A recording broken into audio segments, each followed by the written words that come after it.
Hey, it's been a while since anything, actually. Been back to the property a few times and did some work out there. Got my brother settled, spent a week up there helping him out and everything like that. One of the big problems that we're having is we got two bridges that we have to cross over all the time. And first off, let me apologize about the angle and the video and everything like that, because can't find the tripod. It's been a while. So we got two bridges we have to cross, and those two bridges, we need to, we got beavers and we got beaver issues. They like to dam them up. So one of the ideas that I had was, really quick, why don't you go grab me the hay hook, please? We tried a hay hook to reach underneath it, pull on it with the backhoe and pull it out, try to get it started and flowing. And hay hook, not such a good idea. I'm about to show you here real quick. Straighten it out. You know, I'll bend that back and everything. So,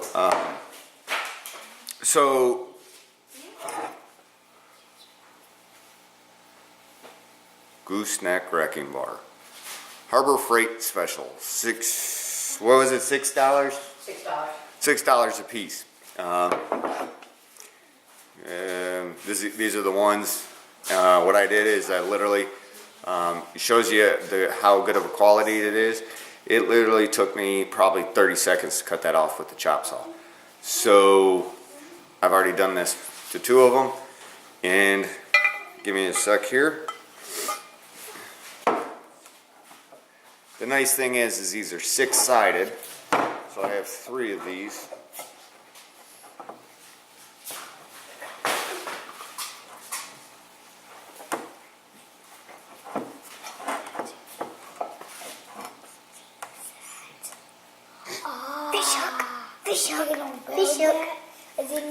This isn't exactly the angles, but you get the idea. And he's gonna put there we go. There. Rope and tie it, and it goes dong. Yep, that one's off. But the beauty of this being six-sided is they line up perfectly once you get them lined up, and then drag this underneath the bridges and have fun, beavers. Get to work. I'm not against beavers, don't get me wrong. Beavers serve a purpose, but the problem we're having is on the two bridges, both of them have low-lying areas on both sides of it, and when they go to work and they want all their habitat and they want this huge area, it floods over the roads. So we've come up with a couple ideas.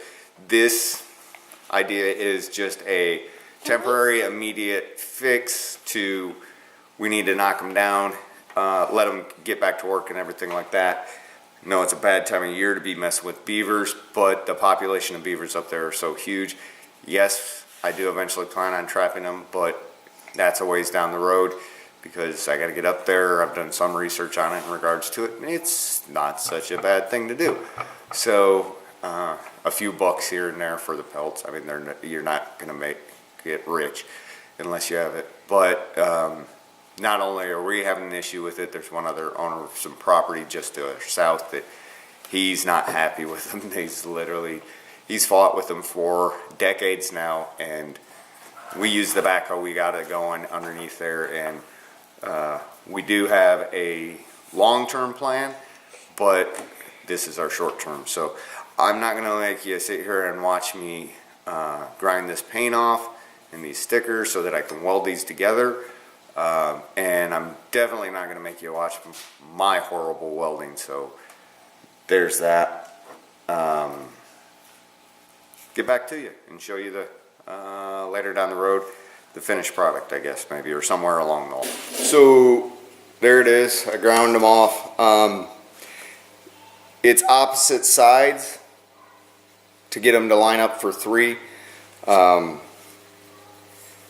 I mean, coming from the inside here, count over two, six-sided, of course, and then did that on the same on each one, cut them all to the same length. I did cut the other one off. I was debating on whether or not hooking into that to pull it, but then after I did that, I was like, thought about it a little bit more. What I'll do is I'll take something and weld it onto the end, probably a couple links of chain or a link of chain between them and everything. And then on the other end, I'm gonna have to, and I just realized I'm gonna have to do a little bit more grinding. I'm going to put something at this end so that it can be pulled back through, so you don't have to keep restringing it. You could just have a string hanging off the end of it and pull this back through, reverse to do another pull on it. So I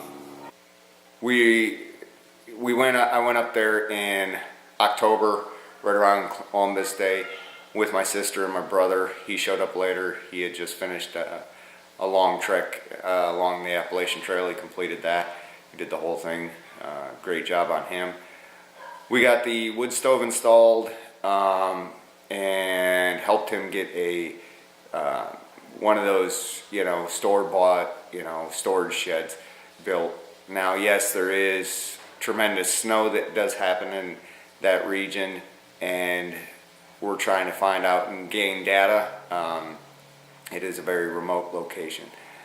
Some recommendations that I've already come to realize: we had bought the brand new tractor. We had a unfortunate situation 8 days after we bought it, but the dealership and the manufacturer of a brand new tractor stood right behind it. I'm very pleased and very satisfied. We had actually bought the backhoe and everything like that. They worked with me great.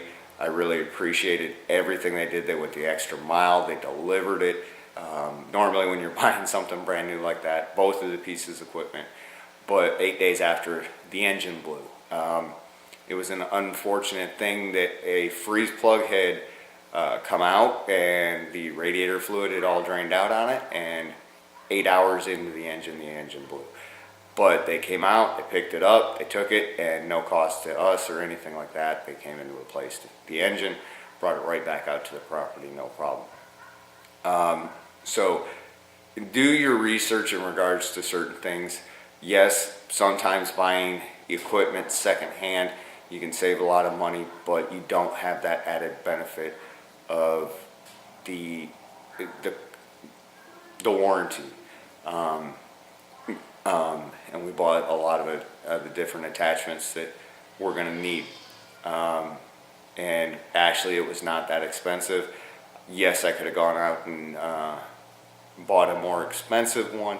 However, we're hoping to have quite a bit of our debt paid off by the time that we start this endeavor, so that literally we don't have to worry about paying bills.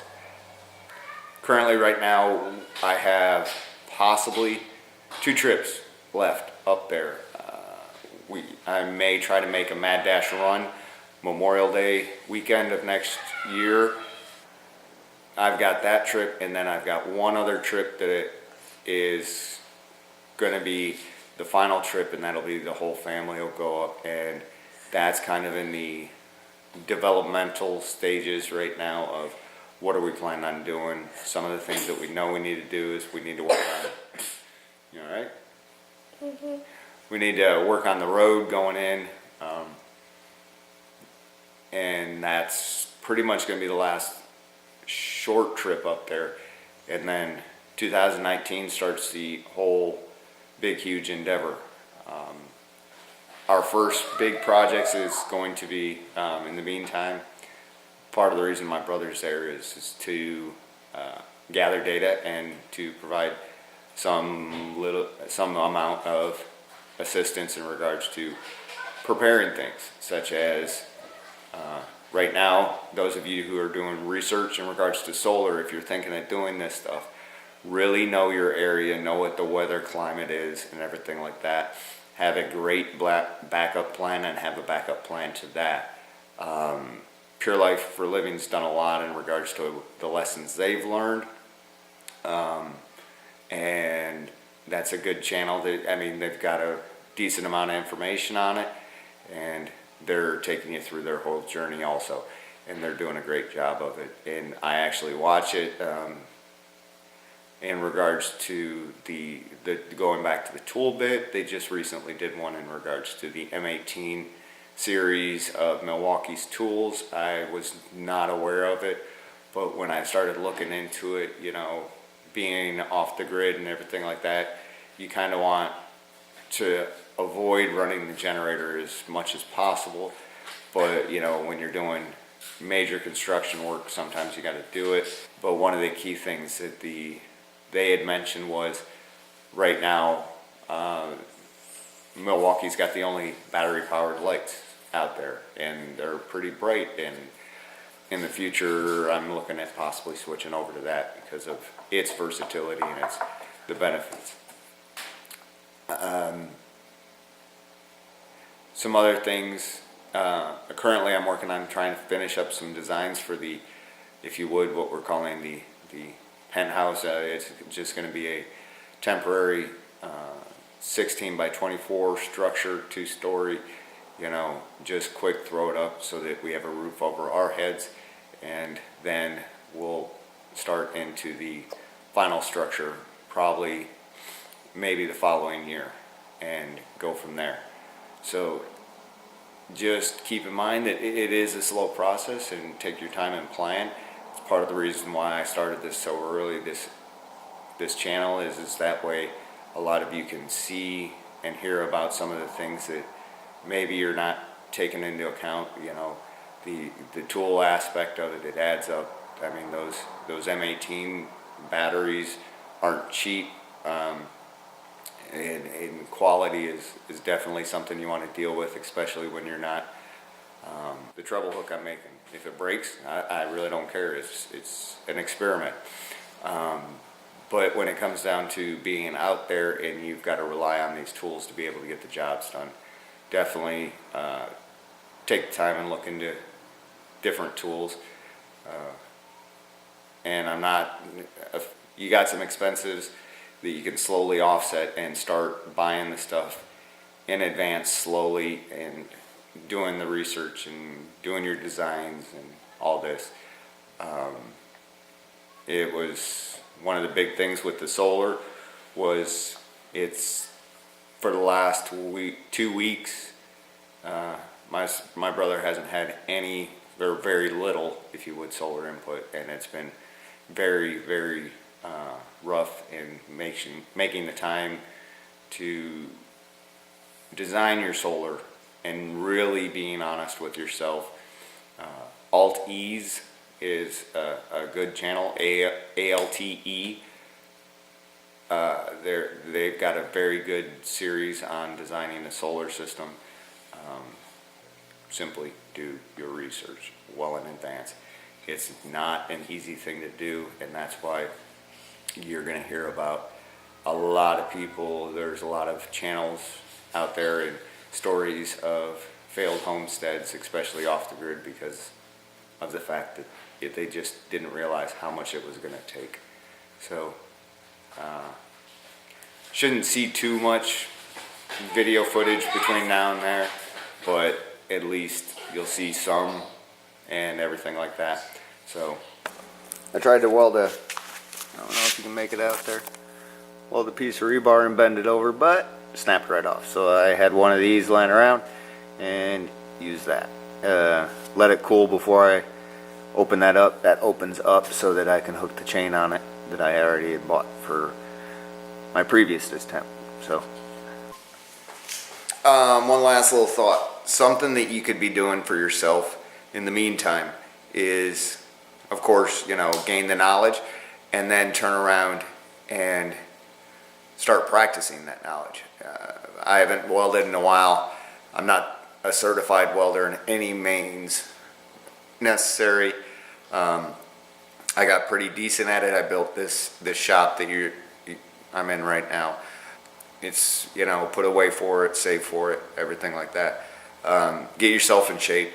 When my brother had that tractor break down on him, he was 4 miles from the cabin or any other means of transportation, so he had to walk back to get transportation and then turn around and get into town to make a phone call.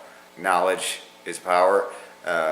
Hope you enjoyed this. It was a little build of something. Now I got to figure out how to get this thing sent to my brother. I thought about not welding it up. I thought about just rigging it up and giving him all the pieces and the parts and say, here, now you can weld it together, because it'd been easier to ship.